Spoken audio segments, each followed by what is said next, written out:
Hola a todos, bienvenidos a este episodio del Cultivando, en donde nos vamos a ir a otro Cultivando la Música. Chavita, ¿cómo estás? Muy bien, James. Muy alegre aquí de hablar de una banda que tuvo auge en los 90s, una banda ya digamos de bastante nombre y que va a estar pronto en la Ciudad de México, ¿no? Sí, y antes de decir qué banda es, vamos a presentar a unos invitados muy especiales que vienen del Club del Rock and Roll, que es un lugar para de venta de discos y que también tiene un barcito y tiene una sala de conciertos que está muy bueno aquí en la Ciudad de México. Padrísimo. Y está Mar y Hugo con nosotros. ¿Cómo estás, Mar? ¿Cómo estás, Hugo? Hola, muchas gracias por invitarnos. Bienvenidos Hola. a este Cultivando la Música, y ahora vamos a hablar de, para mí, una de las bandas más importantes de la escena británica de los 90, que es Blur, ¿no? Y 100%. Y yo creo que también decir que tiene un gran creativo, un artista sumamente creativo, que es Damon Albarn, que creo que de hecho él requiere más de un Cultivando la Música, pero en esta ocasión vamos a hablar de Blur, ¿no? Y vamos a hablar de cómo llega e inicia Blur en la escena musical británica, ¿no? Yo creo que de hecho, y eso es algo que hay que rescatar, Blur viene de un, digamos, movimiento que estaba en decadencia en la escena británica, que eran todas estas bandas, que eran los Kings, que eran los Beatles, que habían pasado como su época de oro, ¿no, Mar? Y llega Damon Albarn, ¿no? Con un nuevo concepto, ¿no? A reventar la escena británica del rock en Inglaterra, ¿no? Sí, 100%. O sea, siento que justo Oasis y Blur como que llegaron para renovar lo que estaba pasando en la escena británica. Y también tal vez por eso tuvieron tanto auge, ¿no? Porque fueron pues sonidos nuevos, o sea, realmente siento que innovaron en ese momento la escena musical. Claro, y además siento que cada contexto social tiene como su propia historia, ¿sabes? O sea, yo creo que en los 90s estaba pasando algo en Inglaterra que cayó como, o sea, llegan estas bandas. De hecho, es chistoso porque su primer disco, ellos tienen otro nombre, precisamente, ¿no? Entonces, cuando se acercan con la disquera, le dicen como, ¿cómo podemos hacer que la gente se identifique con todo esto? Y de hecho, la contraportada es la banda con unas vacas. y son unas vacas porque acaba de pasar una crisis en las granjas de Inglaterra. Entonces, pusieron las vacas para que la gente como que les diera risa, tal, y nada, pues poco a poco se va construyendo.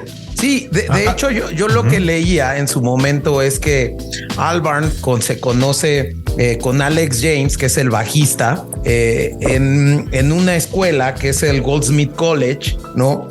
Donde ellos se matriculan en 1988. Y bueno, ahí Alex James, que se une a la banda de Damon, que era Circus, y le cambian el nombre a Seymour, inspirados en un libro de Jerome David Salinger. Y este cuate había sacado el nombre de un libro que se llamaba Seymour An Introduction, y de ahí toman el nombre de Seymour, la banda, ¿no?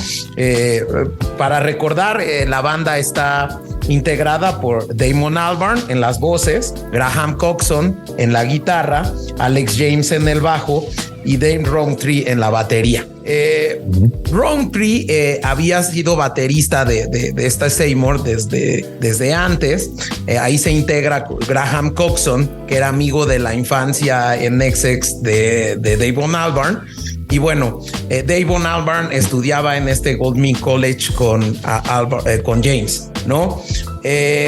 La primera tocada en vivo que tienen los Blur, yo tenía el dato que era en 1989 en el Museo del Ferrocarril, porque digamos ahí digamos en un cuarto donde guardaban las mercancías del Museo del Ferrocarril de East Anglian and Chapel, tocan su primer concierto y bueno, pues después de llevar a cabo tocadas por todo Londres, el representante de Foot Records, que es Andy Ross, los invita al sello a grabar el primer disco, bueno, algunos sencillos.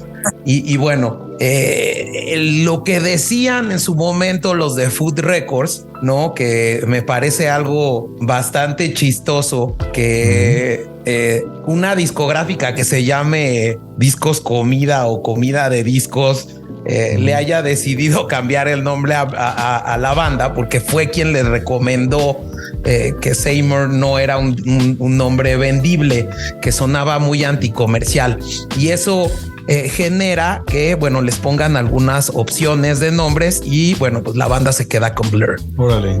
Oye, oigan, ¿y ustedes qué piensan del primer disco de Blur como tal? Porque yo vi que realmente no la hicieron o no pegaron como esperaban con este primer disco, ¿no? Y después es que a partir del segundo se reinventan y llega esta como boom del Britpop, pero ¿saben un poco sobre qué era el primer disco? ¿Cuál era como la onda de este primer Blur? Pues sí, o sea, según yo, de hecho fue mi primer disco que tuve de ellos. Y fue como yo realmente también, ¿no? De que yo me estaba adentrando como en esta onda, como el shoegaze, ¿sabes? O sea, estaba escuchando en mi momento My Blood y todo ese rollo, y me acuerdo que me regalan el vinil de un amigo en una vez en una fiesta. Me dijo, güey, tienes que escuchar. Ya, o sea, obviamente ya conocía a Blur y todo este rollo, pero no era como tan fan de la banda. Entonces, sí fue un acercamiento muy íntimo para mí con este disco, porque además de que no es como el disco esperado por justamente como lo que platicaban, creo que sí es un disco en el que puedes entender la capacidad que tenían todos ellos, ¿no? O sea, creo que pues, con su primer sencillo, She's So High, creo que es como en donde puedes ver lo que se esperaba de esta banda. No sé, a mí sí me gusta, en lo particular, sí creo que es un gran disco, y yo creo que sí está en el top de mis 3 discos favoritos de Blur. Y también siento que no siempre el primer álbum es exitoso, ¿no? Más bien siento que, por ejemplo, ya después en los 2000 hubo una epidemia de que el álbum debut fue el exitoso, ¿no? De que los White Stripes, los Strokes, Franz Ferdinand y así. Pero siento que tal vez económicamente no fue lo que esperaban, pero siento que también creativamente está chido. Sí es un y también eso fue lo que les ayudó a tener ese salto con el Britpop, ¿no? Porque además también con ese primer álbum estuvieron de tour con los Cramps. Entonces eso fue lo que pues también siento que les ayudó a reinventarse en el siguiente, ¿no? Porque pues sí trae como de ese punk que no es tan punk, pero que sí tiene como que esos sonidos. No, y es lo que también quiero decir, o sea, más bien es una etapa inmadura, ¿no? O sea, es cuando estás joven, cuando realmente, o sea, yo tengo una banda, entonces también nuestras primeras canciones son como, pues no, o sea, no es lo que, o sea, las escucho yo y me da un poco de pena, pero porque también estás en otra etapa de tu vida, ¿no? Y yo creo que ellos, pues sí, tenían sí, estás 20 aprendiendo años, 19. Y vas puliendo tu música, ¿no? Claro, y lo chido de esto es de que pues sí tienen como una, o sea, sí está, creo que es un disco bien producido, ¿sabes? O sea, sí está, pues ahora lo escucho y sí, o sea, cada vez encuentro más cosas, ¿sabes? O sea, cada vez me acuerdo que hay una canción que se llama Birthday, que es triste, ¿no? O sea, y habla así como de que, ¿por qué estás deprimido en tu cumpleaños? Todo este rollo, ¿no? Entonces, no manches, o sea, o sea, las letras creo que son mis favoritos. O sea, ese disco es así para mí increíble. Entre este y el 13, creo que son mis, ¿sabes? Pero también creo que es como que se identifica la gente en Inglaterra, ¿sabes? O sea, creo que venía la industria musical con las grandes cabezas, ¿sabes? Estaba, ¿cómo se llama esta también? Los Stone Roses, ¿no? Los Stone Roses. Que justo yo creo que, y esto es nada más sumando al comentario de Hugo, yo creo que esto es bien importante definir cómo Blur va evolucionando de un Manchester combinado con un shoegaze en el primer disco de Leisure, allá como su conformación a un Britpop y luego lo que hacen para salir del Britpop. Creo que son esas tres fases que tiene Blur muy claras, ¿no? Donde si bien al principio con estos tres sencillos, She's So High, There's No Other Way y Bang, que son los primeros sencillos antes de la publicación de Leisure, que a mí personalmente la de There's No Other Way se me hace que fue la mejor, ¿no? Y que incluso fue la más exitosa porque llegó al número 8 de las listas.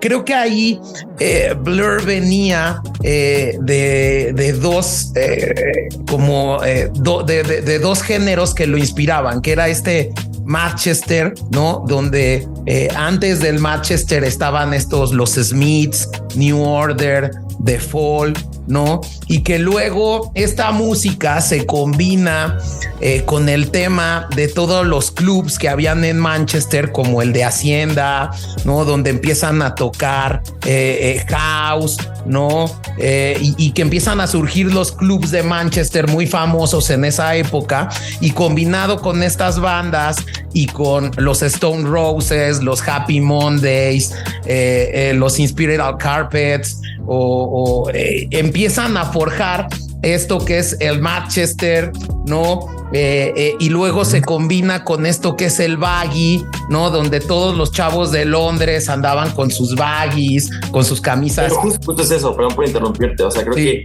lo loco de todo, o sea, de cómo explota Blur y todo esta onda con Oasis, es porque Blur eran como los fresas, ¿no? Y Oasis eran como los que vivían del pueblo, ¿no? Donde la gente, pues, creo que era como más acá, ¿sabes? Entonces, pues está interesante también ese fenómeno. Es lo que te decía al principio. Creo que es entender lo que estaba pasando para poder se volvieron lo que fueron. Y justo este Manchester se combina con este otro estilo que era el showgaze, que era, no sé, y se le decía así, porque realmente en traducido es como aquellos guitarristas que miraban a sus zapatos, por eso se llamaba showgaze, y que, bueno, tenían como mucho flanger, reverb, chorus y letras como sombrías y melancólicas, y que eran muy influenciados como por The Velvet Underground, por Brian Eno, ¿no? Y que tiene como punto culme, ¿no? El Loveless de My Bloody Valentine. Entonces vienen estas dos corrientes que son las que toma Blur para hacer este Leisure de 1991. Claro, ¿no? Con The Velvet Underground yo creo que también es que no sé lo que fue, ¿no? O sea, vino a revolucionar todo esto, y también a Damon Albarn 100% está inspirado en ellos, ¿no? O sea, todo lo que hacía, en una entrevista, recuerdo que una vez vi que desde que de niño solamente, o sea, en su adolescencia solamente escuchaba eso, ¿no? O sea, el disco de Látano. El de Velvet. ¿Sabes? O sea, como que, pues sí, también, pues no manches, o sea, yo creo que, o sea, tuvo buenos maestros. Que estaba viendo justo como dato ahí cultural, que este Manchester, que les decía que surge con los clubs de Manchester y todo, dicen que cambió mucho con la llegada del éxtasis. De hecho, los DJs de esos clubes decían que a partir de que llegó el éxtasis de Ámsterdam, como que cambiaran las noches y se volvió más creativo todo este rollo. O la heroína, ¿no? Que ahí nace Beetle Bomb, ya después, ¿no? Y los Blue Mondays, ¿no? También que tenían una mala historia con las drogas. Hasta dicen que la disquera alguna vez los mandó a una isla para grabar porque pues no quería que se drogaran. No había escuchado alguna vez la historia, y al final se gastan todo el presupuesto que tenían en conseguir que les llevaran a la isla sus drogas. Pero bueno, yo creo que, como dicen, aparte de lo que hizo cambiar a este movimiento de Blur en su segundo disco, aparte de que cambian de productor, James me recomendó una serie que está en Netflix ahorita que se llama This Is Pop, y algo que nombran es que en su viaje a los Estados Unidos se empiezan a dar cuenta que el tipo de movimiento de los 80s, estos ondas oscuras, los delays, los reverbs, los chorus, pues son de los 80s, y está una nueva onda americana. Ellos no se sienten tan aceptados en esta onda y dicen: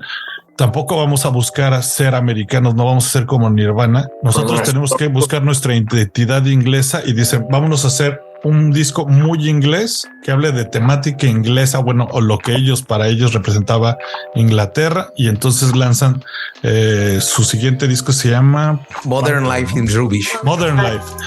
Y justo creo que ahí es donde este Britpop empieza a cambiar también la generación, ¿no? Las circunstancias de los 90s, un nuevo estilo de música, y que, pues bueno, en el caso de Blur era pues temática de la clase media, de cómo se vivía en la ciudad, supongo, versus Oasis de la clase trabajadora, que traían otros temas, pero ambas bandas venían pues como de este surgimiento de presentarnos los 90s de Inglaterra, ¿no? Y que viene también como producto de que después de este primer Leisure, que viene en el 91, Blur se da cuenta que, bueno, pues les estaban haciendo mal la contabilidad y que tenían una deuda de 60,000 libras esterlinas, ¿no? Y que tenían que pagarlas y no era cárcel. Entonces les organizan una gira a Estados Unidos para poder hacer frente con las deudas que tenían, ¿no, Mar? Sí, justo, sí pasa eso, entonces es muy fuerte,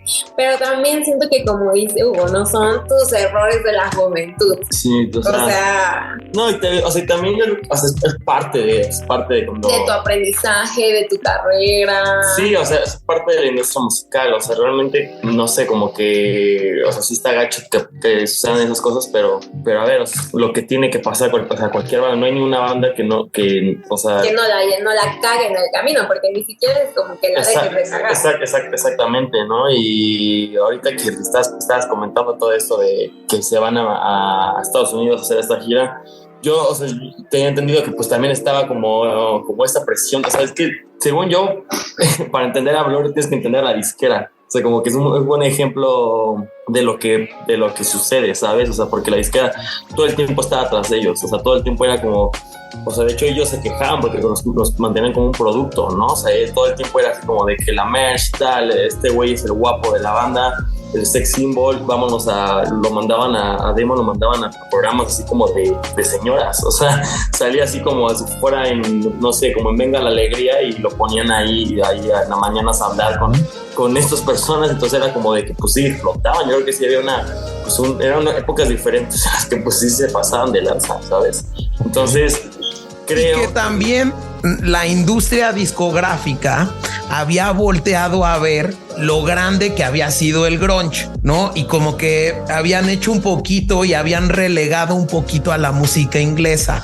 Y creo que en ese entorno surge Damon Albarn, que llevan a cabo una gira por Estados Unidos, cuando ellos, no sé, en este sencillo Pop Scene, pues es una canción muy británica como para tocarla en otra parte del mundo. Entonces creo que eso generó que esta gira pues no fuera tan exitosa, porque las canciones de este segundo disco son muy locales. Entonces, hacer una gira en Estados Unidos donde la gente no se identificaba con las canciones de un artista, probablemente fue la causa por la que Blur en este principio no pegó en los Estados Unidos. Y tengo entendido que todo eso fue hasta después con Park Life, ¿no? Fue su siguiente disco. Como que ya tuvieron más éxito. Porque ahí sabes el primer madrazo, que es Girls and Boys, ¿no? Pero sí, lo que tú estás diciendo también va vinculado. O sea, tengo entendido que se van a Estados Unidos a hacer la gira y ven todo lo que estaba pasando, ¿no? Con Nirvana, todo este rollo, y la disquera les pide que hagan una copia y pega de Nirvana, de alguna canción, y es como una Song 2. Pero eso hasta el siguiente disco, que es el homónimo, porque ya estaban como... Sí, es el quinto Blue, ese es el quinto álbum. El quinto álbum es el homónimo. Sí, o sea, más bien ese tema fue del Nevermind, ¿no? Lo que platicas. Pero antes, digamos, a finales de los 80, el grunge ya estaba pegando con todo con Kurt Cobain, ¿no? Digamos, esa respuesta del homónimo fue más bien a Nevermind, que fue como el álbum culme de Nirvana. Pero más bien, sí. pero ya estaban ahí, o sea, ellos ya están en quiebra, o sea, tuvieron como a rescatarlos, o sea, ya estaban como en una etapa en la que se peleaban, no tenían como problemas ahí entre ellos y no iba a salir el homónimo. O sea, tengo entendido que ese fue el disco que ya sí lo salvó por completo, porque ya tenían muchos problemas, venían de girar, ¿no? Con todo esto que están platicando, ahí ya entra como... El bajista, ¿no? Me parece que también tenía problemas de drogas o... No, todos, o sea, yo como todos. ¿Todos? ¿Qué? Ok. Bueno, entonces todos. Hablan de eso en el álbum. En el 15. En el 15, cuando entran. No, porque también hay que hablar sobre la relación que tenía con la morra esta elástica, ¿no? Ajá, con Justin. Que duraron como 12 años. Con Justin Friedman, entonces como que ya después da pie a hablar de sus problemas, ¿no? Pero sí, o sea, yo creo que en el quinto álbum es cuando ya que es el homónimo, es cuando ya tiene como más conexión con un público mundial mucho más grande, ¿no?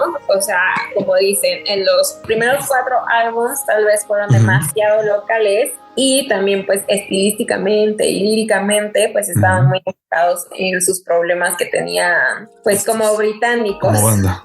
Pero creo que al final son, o sea, digamos, a partir de justo de su segundo disco es donde pues llega este boom de Blur, obviamente. La gente británica empieza a consumir más el tipo de música local, empieza a voltear a ver otra vez a su país, porque me parece que pues también como que se estaba empezando a llegar mucho la ola americana. Y algo que se me hizo súper interesante, no sé si ustedes también nos pueden comentar, se crea una rivalidad, al parecer era como en México lo conoceríamos como los chairos y los fifís entre la banda Oasis y Blur, ¿no? Esta ola la crean los medios o ¿Cómo sucede este tipo de, pues digamos, de rivalidad entre bandas? Porque yo voy a ser sincero, me enteré hasta hace poco que había una rivalidad, digamos, grande entre las dos. No se odian. No, se fue, según yo, o sea, es como un tema mediático. Sí, o sea, fue como, todo fue hecho por la disquera. O sea, te digo que para entender a estas bandas creo que es un tema muy, muy interesante en la historia de la industria musical, porque todo eso lo creó la disquera para que se tuviera de qué hablar en la mesa, ¿sabes? O sea, no se sacaban cuando fue el homónimo de Blur, también saca Oasis un disco al mismo tiempo, si no me equivoco fue en ese. Entonces al mismo tiempo sacan, veían quién ganaba premios, se tiraban entre ellos, pero justamente pues no, o sea, sí hay videos, ¿no? Que cada vez se ponen como la onda, pero pues eso también les daba como, se veían chidos, o sea. Sí, pero sí fue como una más, ¿no? mediática. También pues siento que eso, lo que hoy genera el internet es lo que necesitaban generar de diferentes maneras en los 90s, ¿no? O sea, como que cuenta la historia que antes, pues si tú lanzabas como canciones el mismo día que un artista like a ti, era como decir, sí, yo soy mejor que tú, ¿sabes? Y por eso voy a sacar la canción el mismo día que tú. Y ellos en el 95 sacaron sus canciones al mismo tiempo, la de Roll With It de Oasis y Country House de Blur salió el mismo día, un día de agosto de 1995. Entonces como que de ahí ya como que todo el mundo fue como de, ya viste, hay rivalidad y tal. Y a partir de eso pues como que se creó esto de que la guerra de las bandas del Britpop. Pero justamente, o sea, el término Britpop lo pone la disquera, o sea, todo fue hecho por la disquera, o sea, ellos dicen como vamos a llamarlo así, Britpop, pero y entra en esto, ¿no? Porque también está Paul, ¿no? También como con esta onda elástica también, ¿no? Eso es lo que estamos platicando, pero realmente los que peleaban por el trono eran ellos, pero a fin de cuentas es, o sea, si lo entiendes como una película, está interesante, está padre, o sea, como que ves qué onda, tal, ¿no? Y al final, pues, muchos tienen como su opinión, ¿no? O sea, como que o sea, como que los dividían, ¿no? Una vez también leí una entrevista, creo que sobre Blur en esta de No Distance Left to Wrong de Blur, que ya lo dicen así como de que, güey, se nos salió de control el chiste y pasaba de que ya en la calle sí nos odiaban, güey. O sea, en la calle sí nos aventaban cosas, o sea, en los escenarios sí estaba feo ya. O sea, sí pensábamos, era como si fuera un equipo de fútbol, y de hecho sí era como un equipo de fútbol, ¿no? O sea, estaba el Chelsea contra el Manchester, ¿no? O sea, era como que sí, o sea, lo hicieron muy bien estos güeyes, entonces sí, pues era el grado de que pues sí les conflictuaba. Sí, de hecho hace poco también como que veía que decía la gente que justo esto, que los partidos también eran una declaración de guerra de todo lo que estaba pasando en los 90 en Inglaterra. No, y aparte lo hacían bien estos güeyes, porque en los partidos, o sea, en el partido del Chelsea se ponían así como Girls and Boys, ¿no? O sea, en el estadio, ¿no? Entonces la porra de o sea, ¿sabes? Entonces sí, lo hacían muy bien, o sea, fue una cuestión mediática de la disquera de nuevo, ¿no? O sea, todo, o sea, Blur entra... Sí, porque también es cierto que antes pues necesitabas hacer como...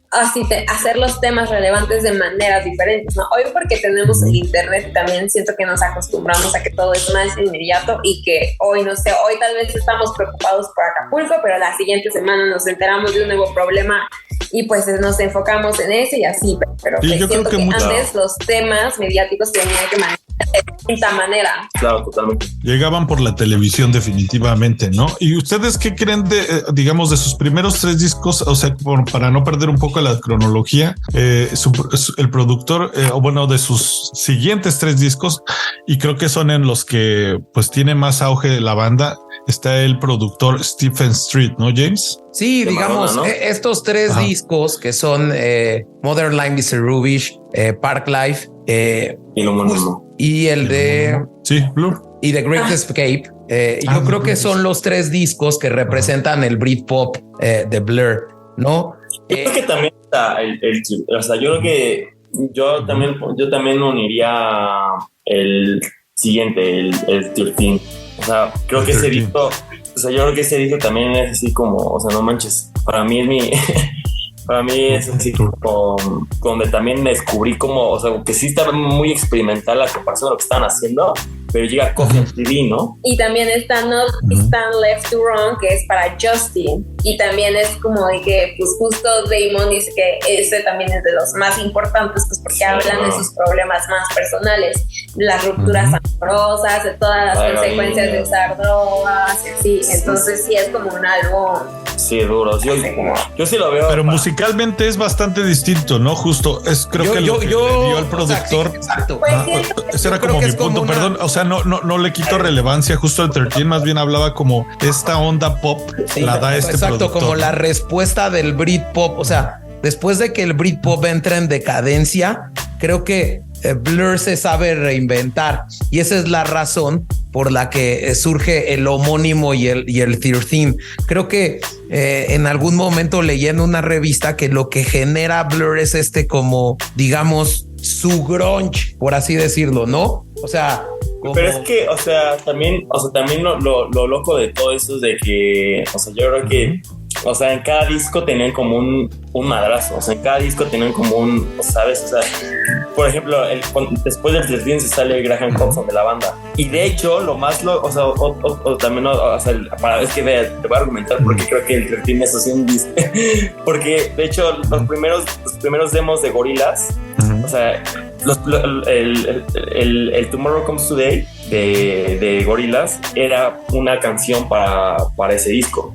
Entonces ahí también empezaban, sí, de hecho lo puede, o sea, ese demo también está ahí en Spotify y todo, o sea, en la edición de luz del 13. Y también creo que la de otra rola de Gorillaz, igual así como de los madrazos, ¿sabes? O sea, creo que ese disco sí fue como un pedo en el que estaba ya como, o sea, ya la creatividad está a 1000 por Damon Albarn. O sea, Damon Albarn estaba ahí como dándolo todo, güey. Exacto. Entonces, pero justo yo creo y para sumar a tu comentario, más bien es creo que ahí es donde Damon Albarn tiene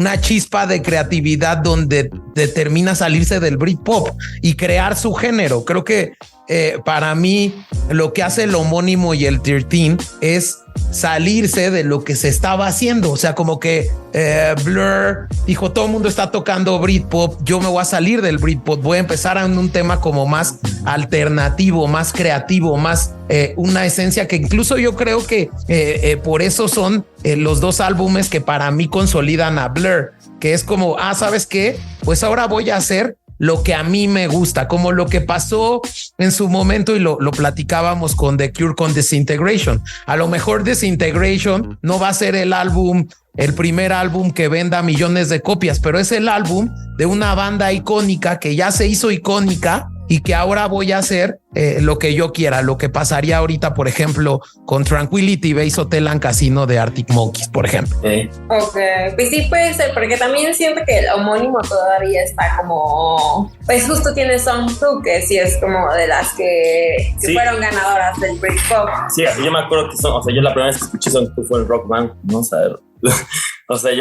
Creo que por el Rock Band empezó una banda, ¿no? Entonces era como, escuchabas esa canción y era como algo muy pegado, era como... También salían en un FIFA, ¿no? Perdón que interrumpa, pero... Sí, también en FIFA 98 salió Song 2. Y eso que a mí no me gusta el fucho, pero los ubicaba. Sí, ¿no? Y también, como que todo este rollo de que Song 2 era una canción de bossa nova, güey.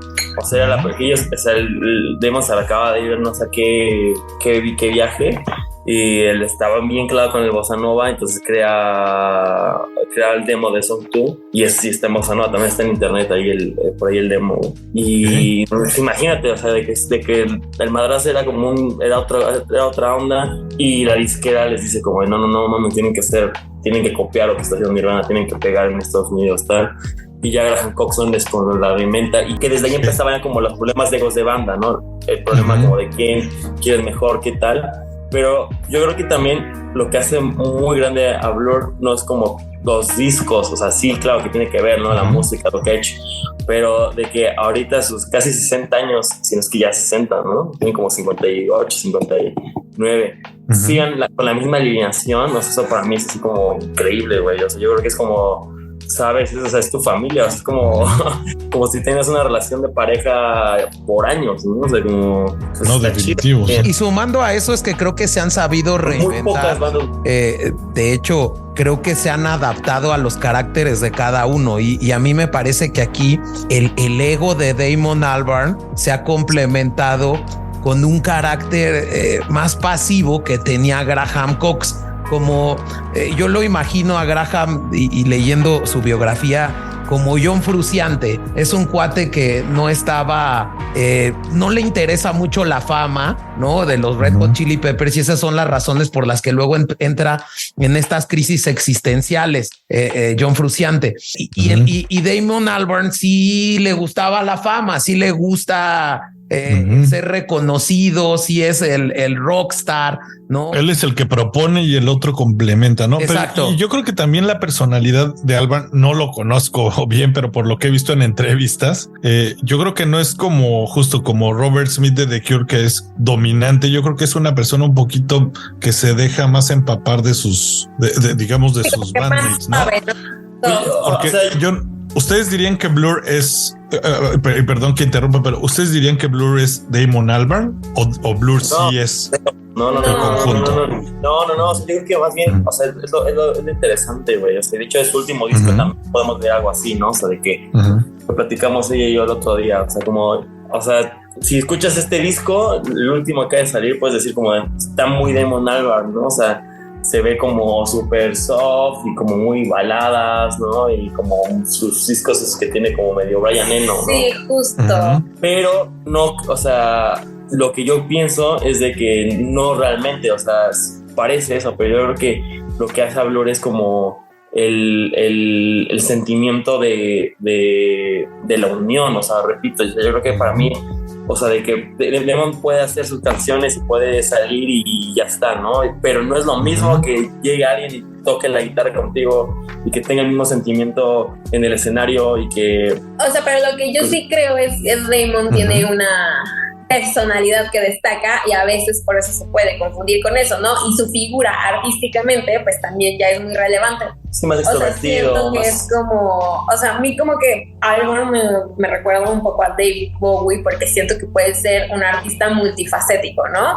O sea, que así como haces tú, puede hacer Tender, pero también puede hacer Melancholy Hill, pero también puede hacer sus colaboraciones con Africa Express, claro, que son como súper hippies. Entonces, pues siento que sí es un artista que se deja llevar por su... por lo ama la música, ¿no? En general. ¿no? Ajá, exacto. Entonces siento que también esa misma libertad y autenticidad que él tiene, pues lo hace destacar como naturalmente y a veces se puede como prestar a que todos los proyectos son de que solo es Damon Albarn, pero también él ha dicho que lo que más le gusta de tener una banda es colaborar artísticamente con todos, ¿no? Y que todos tengan una participación equitativa y que cuando él sabe que no quiere, o sea, que prefiere tener sus procesos y hacer las cosas que él quiere a su modo, pues es cuando hace sus discos en solitario. Entonces también creo que eso él sí lo tiene como bien aterrizado. Y es que es lo que yo, o sea, por eso me encanta, ¿no? Porque creo que tiene como esta, o sea, de que yo creo que entiende muy bien el ego, ¿no? Francis Bacon es un pintor que decía que el ego es un juego, ¿no? O sea, para él el ego, o sea, no existe el arte sin ego, ¿no? Obviamente siempre va a existir el ego. Cuando tienes el ego puedes tú expresarlo de diferente forma, ¿no? Entonces yo creo que, o sea, este güey, por lo que veo así como en sus, o sea, en redes así, pues creo que ni tiene celular, ¿sabes? O sea, como de que dice Graham Coxon también en una entrevista de su último disco de Blur que pues, cómo no va a componer la mayor parte del disco si es un güey que todos los días se levanta y hace canciones y nada más sabe hacer canciones, ¿no? Y todo el tiempo está tocando instrumento y pues, no tiene quizás la enfermedad de tener como este pedo, ¿no? Como nosotros de comunicarnos, de estar en el día a día, tal, ¿no? Pues, obviamente pues está muy hippie el pedo, pero pues eso también te construye como persona, o sea, imagínate, ¿no? O sea, ya como pues no sé, como que nada más que tu mundo sea crear música y tocar con tus amigos y tocar en el proyecto que quieres. Sí, también o sea, siento que él ya está en una etapa de su vida donde no importa si esta canción vende 1 millón o plays, ¿no? Porque su proyecto de Africa Express sí es muy underground, siento. Sí, también así como... O sea, seguramente no genera lo que genera con Gorillaz. Y también hablando de su ego, por ejemplo, con Gorillaz tiene a 2 chavitos, el bajista y el guitarrista. Y o sea, y él siempre dijo que su misión era como apoyarlos para que crecieran y sí han crecido muchísimo, como que desde el 2016 que trabaja con ellos. El que se parece a Joe Strummer, ¿no? Sí, y el otro, el que... Sí, tiene como... El que es como afroamericano, ajá. Entonces, o sea, como que siento que sí es un güey que sí apoya como que la escena en general. Claro, o sea, de hecho, hay un güey, hay una banda que se llamaba Slaves, ahora se cambió el nombre a Soft Play, pero es como Idols, ¿sabes? Allá. Y él tiene también su proyecto solista que se llama Baby Day. Y el güey así... Una vez así que se lo encontró en la calle y le dijo que si le producía su disco y eso fue en pandemia y se trabajaron en pandemia juntos con este proyecto que se llama Baby Day, ¿no? Y entonces y entonces lo escuchas y se escucha Damon Albarn, ¿sabes? O se escucha que está ahí y seguramente las canciones sí también pueden ser de Zach Oldman, que es el otro güey, pero pues yo creo que es como que apoya, ¿sabes? O sea, como que tiene como este ímpetu de decir, pues venga, va, o sea, pues es música, ¿sabes? Y como que, no sé, creo que también me da como esa vibra de que es un güey que no, pues no sé, como que, pues no sé, como humanos. Yo creo que aparte de ser artista, yo creo que también es humano, ¿no? Entonces sí, eso también está. Y justo este tema, nada más para abonar a lo que estaban platicando, este álbum Blur, que es su homónimo, escuchaba algunas opiniones de algunos integrantes como Coxon, donde dicen que Albarn preguntó a cada uno de los miembros así de, oye, ¿qué le pongo? Y Coxon decía, yo le puse como esta parte de música lo-fi, underground, y le preguntó al baterista. Y entonces generó un álbum, incluso lo que platicaba y leía en un artículo de Enemy, era que incluso para salirse de la escena Britpop, grabaron la mitad del disco en Londres, pero la otra mitad la grabaron en Islandia. Entonces, justo para salirse de la escena Britpop. Creo que luego llega en 99 el otro álbum, que es el 13, y como bien señala Hugo, este álbum es con rolas un poco más sentidas, más personales e íntimas. El 13, y creo que ahí es donde se viene la ruptura con la novia esta que era la cantante de Elástica, ¿no? Que era Justine Friedman. Sí, pero no mames, ese disco para mí, o sea, yo ese pinche disco, o sea, fue para mí también como, no sé, hablando artísticamente en mi vida, sí fue como donde descubrí que muchas cosas, ¿no? O sea, mi banda también, pues tocábamos punk, ¿no? Entonces era como punk en canciones que grabamos en mi cuarto y las subíamos a internet. Y cuando llega a 13, sí fue como no sé, o sea, para mí sí fue como descubrir pues una onda diferente en la onda musical. Pero a ver, o sea, para mí...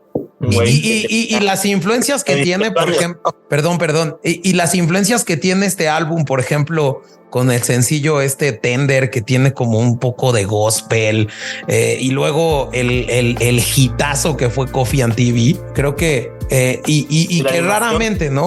También, ¿no? O sea, todo la imagen que llevaba, o sea, ya desde ahí yo creo que ya fue como, pues ya tenían buenas armas para la guerra, ¿no? O sea, ya tenían una animación, ya tenían una historia, ya tenían como buen...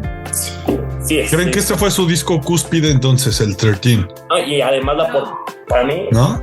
Yo creo que no creo que como formalmente, yo lo hablo personalmente. Sí, no. O sea, cada quien, pero sí, justo hay opiniones, ¿no? Pero sí, quizá su más fuerte golpe fue el 13, ¿no? Y el Blur. En mi opinión, yo lo resumiría en estos dos discos, donde creo que la banda se reinventa, logra encontrar su sonido, ¿no? Que es un sonido ya muy Blur, ¿no? No parecido a ningún otro. Creo que tanto el álbum Blur y 13 creo que son para mí sus álbumes culmen. Además, a mí yo me acuerdo que cuando lo escuché por primera vez, como me pasaron como 20 minutos y nunca supe cuándo acababa la canción. O sea, como que todo está conectado. O sea, era un disco que estaba hecho como para escucharlo desde el primer rola que es Tender hasta después, hasta la última, ¿no? De No This Left to Run. Entonces era como, pues sí, o sea, así se reinventa, pero no sé, creo que el trasfondo, ¿no? De que es el último que graba Graham Coxon antes de que se saliera, que él hace también la portada, ¿no? Es una pintura que él hace porque acaba de romper con su pareja también. O sea, yo creo que es un álbum muy personal que trajo buenos frutos para la banda. Ok.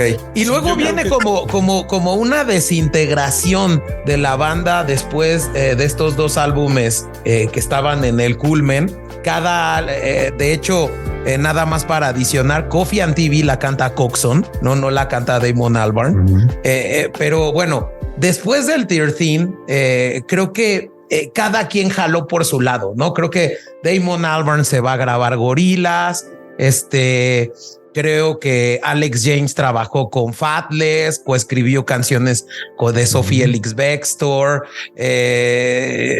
Creo que uno de ellos también abrió su granja, ¿no? Yo lo vi en alguna entrevista. Fue el bajista, Alex. El bajista. Y, tuvo su country house. Qué loco, ¿eh? Sí. Ese sí tuvo su country house. Pero entraron en depresión. O sea, también estaba viendo, salió en TikTok hace poco de que acaban de hacer, creo que ¿cómo se llama? ¿El Cinta? No, el estadio de Londres.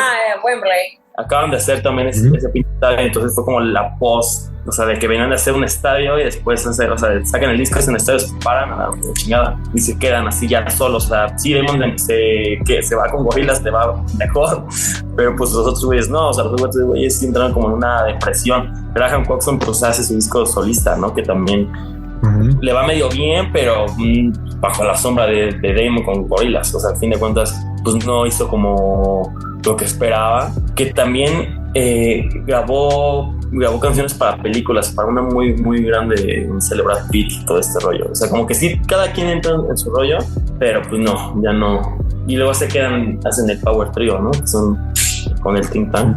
Que creo que justo ese disco Think Tank logra nuevamente reinventar a Albarn, porque prácticamente por la falta de Graham, realmente él se pone a escribir todo el disco. Es lo que estaba leyendo. Es impresionante cómo al parecer habían acordado regresar y al final como que tuvo lo que yo veía es que Coxon no sé, como que entró en esta onda como de estilo fruciante y termina renunciando y se termina aventando todo el disco Damon, ¿no, Hugo? No les va tan bien, según yo es como el disco el que menos, o sea, el disco económicamente, donde peor les va, según yo, o sea, como que, o sea, aunque la portada la hizo Bansky, ¿no?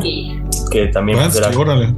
Sí, como amigo de estos güeyes, y según yo sí no fue como el, pues ya se quedan y se separan por un buen rato, ¿no? Hasta el 2000, ¿qué? 12, según yo. O sea, ya, no, 2015 de Magic Whip. Hasta, o sea, fue como, fueron 12 años de... Pues ya, o sea, como que murieron, o sea, dejaron morir a la banda, pero pues que también es una etapa en la que le da, en la que Damon crece, ¿no? Sí, porque ahorita también pasaron 7 años para volver a hacer un álbum y siento que también, pues estos lapsos de tiempo les ayudan a... Y creo que es algo que le pasa mucho a las bandas, ¿no? Como lo comentábamos con Guns N' Roses, ahí el gran problema de cuando dejas tanto tiempo sin hacer un disco del 99 al 2010, 11 años, uno, la gente que te escuchaba cambia de gustos, pero sigue esperando sus recuerdos de, ¿sabes? Yo los conocí, por ejemplo, con Song 2 y es como que el tipo de Blur que yo esperaría escuchar si regresan en 2010, pero tú como banda también ya evolucionaste, ya estás haciendo otras cosas. Creo que eso es lo que pasa con muchas bandas cuando regresan, ¿no? Que y justo pues, no hacen lo que espera el público y pues no tienen por qué tampoco, ¿no? Y justo yo creo que también este Think Tank te rellena muchas cosas que ya había vivido Damon, ¿no? Como esta parte como de encontrar sonidos más electrónicos, como guitarras un poco más simples, como sonidos de África, del Medio Oriente, ¿no? Lo que yo veía es que Think Tank logra ser el número 1 del Reino Unido y logra la posición más alta en Estados Unidos, el número 56. Y ese álbum le da a Blur la nominación como mejor álbum de los Brit Awards 2004. Y justo la gira que hacen en 2003 para llevar este disco la hacen con el ex guitarrista de The Verve, que era Simon Thong, que era quien reemplazaba a Coxon, ¿no? Entonces, bueno, pues digamos, a partir de ahí, como bien señala Hugo, empieza este vacío de la banda, ¿no? Tocaban en algunos conciertos, festivales en Hyde Park, en el festival de Glastonbury lo encabezaron en 2008 y bueno, pues pero no grabaron un disco hasta mucho después, ¿no, Mar? Sí, hasta 2015 regresan con Magic Whip, que también vienen al Vive Latino y así como que sí se vuelven a venta, no fue 2016 porque este sale en 2015. Ah, pero el Vive Latino viene en 2013, ¿no? ¿No? ¿Cuándo fue? 16. Lo podemos buscar para que no... 2015, es 2015. 2015 entonces. Magic Whip. Sí, no, pero Blur toca en el Vive 2000. Blur viene al Vive Latino 2013 con JJS. 2013. Sí, creo que sí. Viene 2013, aquí tengo también. O puede ser que haya venido ambos. No, porque creo que en el 2015 creo que vino solo Demo. O sea, vino a hacer un Palacio de Deportes. Vinieron solos a hacer Palacios de Deportes. Okay. Y hasta ahorita. Sí, en el 2015 vinieron solos. Su primer visita fue en el 1999. En el Metropolitan, que de hecho y vinieron a presentar el Q-Team. Sí, ¿no? Y aparte está chido porque yo lo sigo en el canal de difusión de la banda de Instagram y cada rato ponen así cosas de México súper interesantes, así como de que el pasaporte lleno de salsa de tamal de Alex, así, todo. Como que le tiene cierto gusto a México, Damon, ¿no? También, de hecho, yo los vi, pero como gorilas, y supuestamente fue antes de dar un break y justo su última presentación, o es lo que habían dicho, iba a ser en México antes del break que dio Gorilas después del... ¿cómo se llama o sea, esto fue Palacio de los Deportes, cerraron, que dieron su escenario como de lucha libre, porque Damon Albarn es como re fan. Y después el primer concierto de este disco que sacaron este año con el Cracker Island fue el año pasado en un festival de Querétaro. Que de hecho todavía ni tocaron. Yo me fui. Que todavía ni tocaron Cracker Island porque pues era como súper nueva, salía en julio, pero pues él decidió cerrar la gira y empezar una nueva gira en México. Órale, qué loco. No, entonces sí le tiene cariño. Ay, qué bueno. Qué bueno, ¿no? Se le agradece. Y ahorita vienen a México, ¿van a ir, por cierto? Y como interlude. Sí, obvio. Y van a estar, obviamente, ¿no? ¿Y nosotros? Sí. Sí, obvio. Sí, ya estamos listos para el sábado, y además está padrísimo porque cierran ese día el festival. Ellos el sábado cierran el Corona Capital, entonces tocan 90 minutos, o sea, se espera que sea un gran día. Además, o sea, yo creo que lo que les platicábamos, el show que traen ahorita, sí, o sea, no sé, tienen una energía muy chida. Y es por su último disco, ¿no? O sea, este último disco, por lo que tengo entendido, que como lo grabaron fue de que se cortó con o sea, rompe tienen problemas su esposo y él, terminan y nada, pues hacen como su disco. O sea, este güey hace un disco en la gira de Gorillaz. O sea, está Gorillaz en tour y pues, tiene problemas ya con su esposa, entonces hace el disco, lo escribe y les manda así un correo, así como, ¿qué onda? ¿Quieren regresar? Ya tengo un disco aquí. Y pues los dos aceptaron y de la nada salió el disco, obviamente todo le meten. Lo grabaron creo que como en 2 semanas, así, o sea, se fueron así como a un lugar ahí de... Express la onda. ¿Y ustedes creen que entonces regresó un Blur fuerte con este disco? Sí, yo les digo que los acabo de ver en vivo y le tiene la energía a este güey así, pero a tope, a millón, o sea, el güey está todo el tiempo brincando, Graham también avienta su guitarra, sí, todo el tiempo está así que empezar su gira en el Wembley también fue icónico, ¿no? Sí. Y que fue como o sea, y Damon dijo, eso nos recordó que pues todo nuestro camino recorrido ha valido la pena y que pues sí somos una banda, ¿sabes? Como importante y querida. Sí, no, o sea, estos güeyes, o sea, te digo, no sé, como algo que es chistoso es de que sí tienen como su parte punk, de que de repente empiezan como con energía y de repente, pum, entra en la balada, ¿no? Y de repente la balada, pum, entra otra, o sea, no sé, está las últimas que es, no sé, con Girls and Boys. Luego creo que va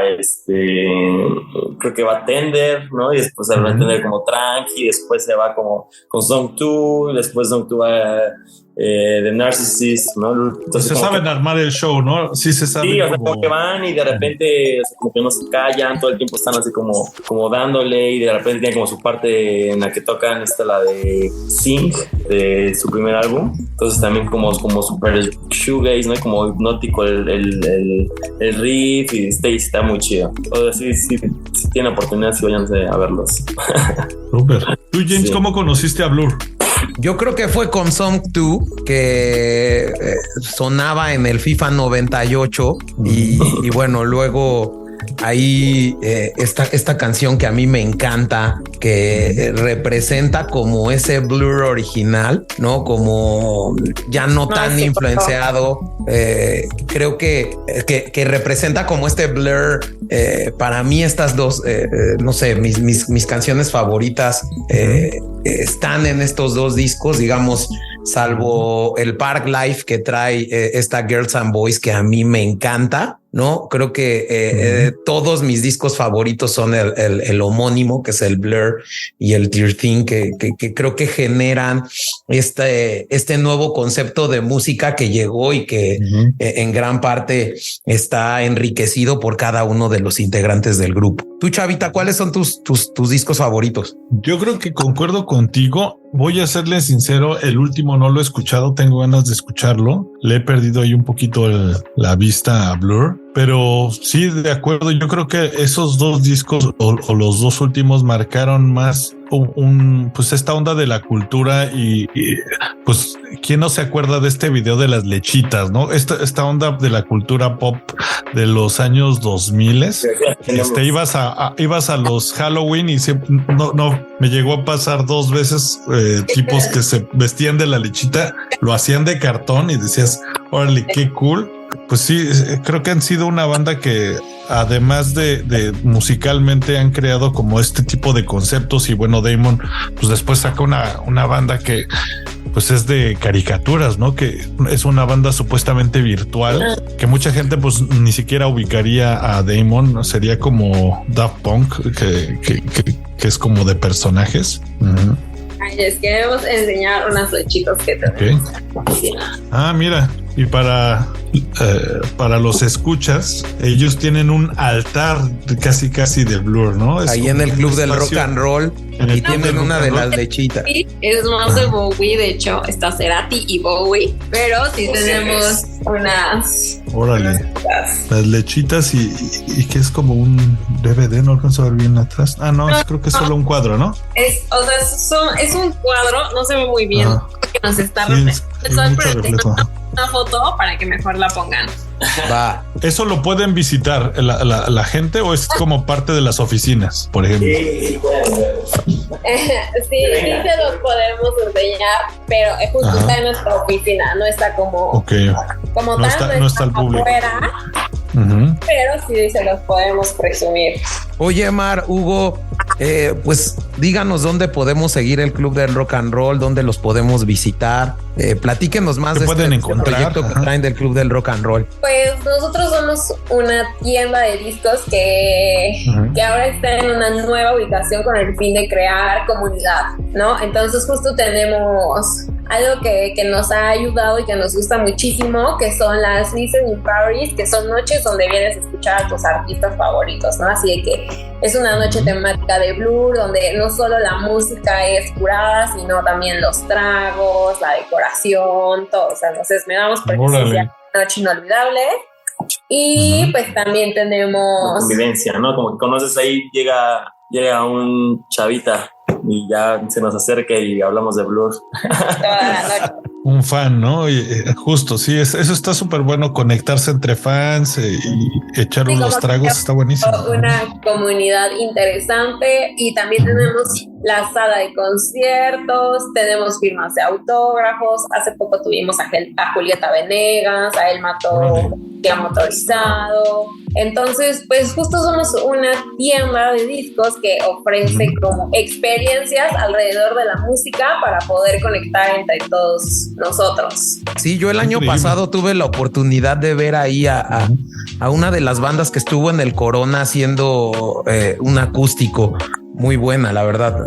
No me acuerdo ahorita. Spoon. Ah, Spoon, sí, claro, Spoon. Pues hay sorpresas también por ahí. Oye, pues a la dirección, ¿no? Tienen sus redes sociales, la dirección, ¿cómo podemos llegar ahí? Estamos en Oxford 11, Colonia Juárez, y nos pueden seguir en @clubrocknroll. Ok.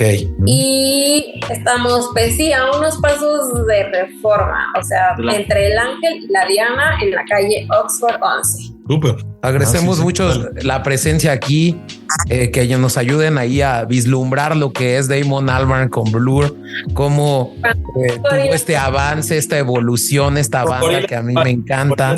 Hugo, Mar, muchísimas gracias. Y para darnos sus ideas finales, ¿cuáles son sus ideas finales de esta banda? ¿Qué les gusta?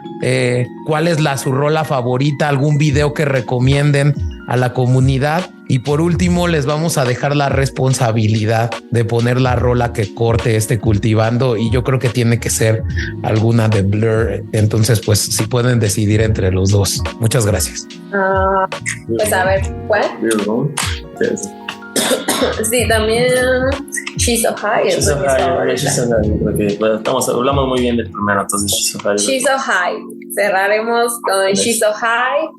Y pues ¿con qué cerraríamos de la banda? Pues que si van al Corona Capital, pues sí va a ser un gran show de Blur. Sí, yo creo que yo me quedo con eso, ¿no? De que es una banda en la que le tienes mucho, o sea, cualquier artista, cualquier banda tiene mucho que aprenderle, o sea, es una banda en la que no dejas de, por lo menos a mí no me deja de sorprender en cuanto a lo que voy encontrando, ¿no? De que de repente una canción o de repente historia, más allá de su imagen, más allá de sus letras, yo creo que es una banda en la que cualquier banda tiene que aprenderle, o sea, por el simple hecho de que son güeyes que siguen tocando juntos y que los cuatro son grandísimos, ¿no? Entonces yo me quedo con eso y con eso cierro de que es una banda muy grande, muy, muy, muy importante que marcó a la historia de la música. Chavita. Pues yo justo nada más recomendar acercarse a la banda. Yo le recomendaría a todos que se echen una escucha de todos sus discos, que chequen cómo una banda puede evolucionar y pues lo cool que es cuando todos los miembros, o al menos el miembro más influyente, pues deja abierta esta posibilidad de aportar a todos los miembros, menos conflictos y puedes tener una relación muy larga, ¿no? Con tu banda. Eso está muy cool. Sabe ser líder. Sí, y yo cerraría cultivando diciendo que para mí Blur, si bien no llegó tanto a Latinoamérica, ¿no? Porque creo que aquí estuvo más influenciado el tema del grunge, pero sí creo que Blur es una de las bandas que marcaron los 90s. No creo que, como bien lo dice Chavita, es una banda que se ha sabido convertir, se ha sabido nuevamente reinventar, ¿no? A las tendencias actuales de la música, ha generado su estilo, ¿no? Creo que Damon, sin duda alguna, es el gran cerebro de esta banda, pero yo creo que en su momento Damon con Gorillaz generó mucho más dinero que con el propio Blur, y aún así volvió a jalar a los integrantes de Blur y a seguir generando con esa banda que es de sus orígenes, y creo que eso es vital. Y nuevamente muchas gracias a los dos. Cultivando la música fue algo increíble, la verdad. Aprendimos mucho de ustedes y de su fanatismo por Blur y por Damon Albarn, y ya regresen para hacer el de Gorillaz. Sí, siento que eso estaría padre. Si no saca nada, se puede armar de precumpleaños del Damon. Sí, exacto. Sí. Entonces estaría buenísimo, Invítenos. Yo creo que hay más todavía que rascarle a Gorillaz que a Blur, en mi opinión, pero bueno, quizá porque soy más fan de esa banda. Pero bueno, muchas gracias y pues hasta la próxima, ¿no? Y vámonos con She's So High. Gracias. Gracias. Muchas gracias.